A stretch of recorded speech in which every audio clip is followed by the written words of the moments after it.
ओम नमः शिवाय। स्वागत है आप सभी का आपके अपने YouTube चैनल उपासना की उपासना में। आप सभी को हरियाली तीज की हार्दिक शुभकामनाएं। भगवान शिव और मां पार्वती की कृपा हम सभी पर सदा सर्वदा बनी रहे।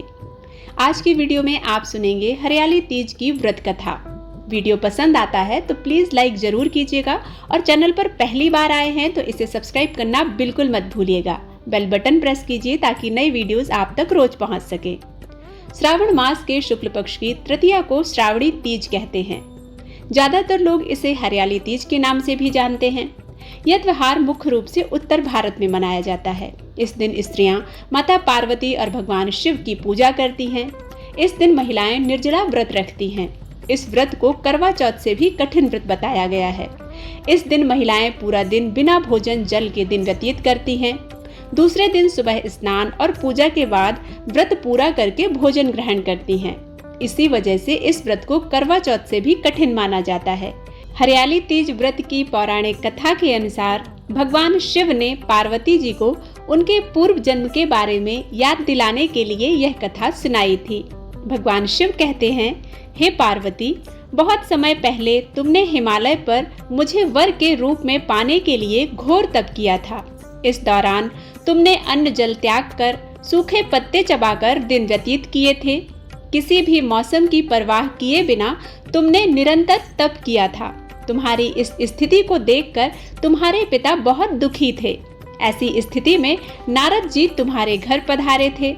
जब तुम्हारे पिता ने नारद जी से उनके आगमन का कारण पूछा तो नारद जी बोले, हे गिरिराज, मैं भगवान विष्णु के भेजने पर यहाँ आया हूँ।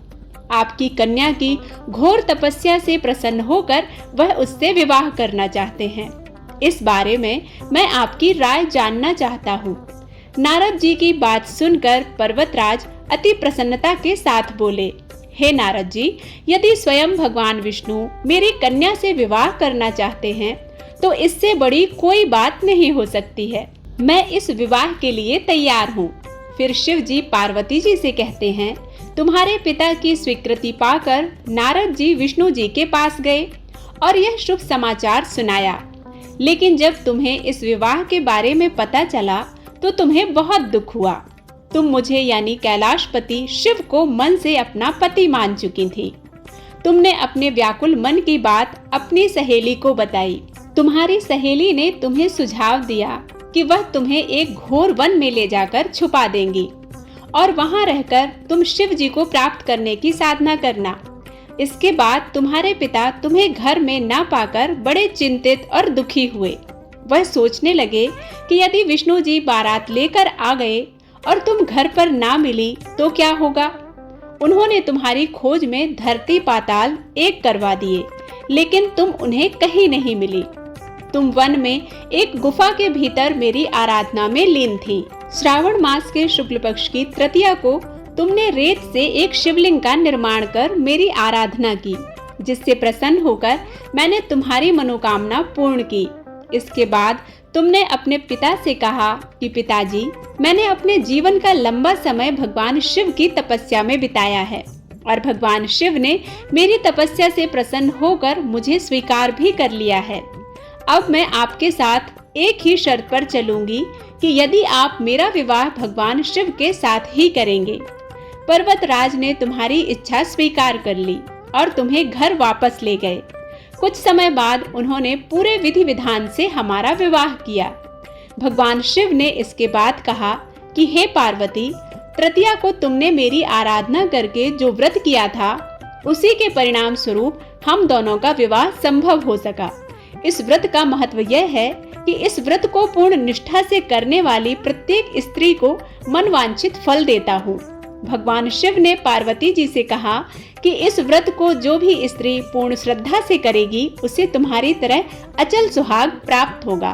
भविष्य पुराण में देवी पार्वती बताती हैं कि तृतीया तिथि का व्रत उन्होंने बनाया है, जिससे स्त्रियों को सुहाग और सौभाग्य की प्राप्ति होती है। सावन महीने में तृतीया तिथि को 100 वर्ष की तपस्या के बाद देवी पार्वती ने भगवान शिव को पति के रूप में पाने का वरदान प्राप्त किया था। जो महिलाएं इस व्रत को श्रद्धा, निष्ठा और विश्वास के साथ करती हैं, इस व्रत कथा का पठन या श्रवण करती हैं, देवाधिदेव महादेव की कृपा से, मां पार्वती की कृपा से उन्हें अखंड सौभाग्य प्राप्त होता है, समस्त मनोकामनाएं पूर्ण होती हैं और पुत्र पौत्र आदि में वृद्धि होती है। उम्मीद है यह कथा आप सभी को पसंद आई होगी। यदि पसंद आती है तो लाइक करके कमेंट बॉक्स में जरूर बताइएगा। मिलती हूँ एक नई कथा के साथ, तब तक के लिए ओम नमः शिवाय।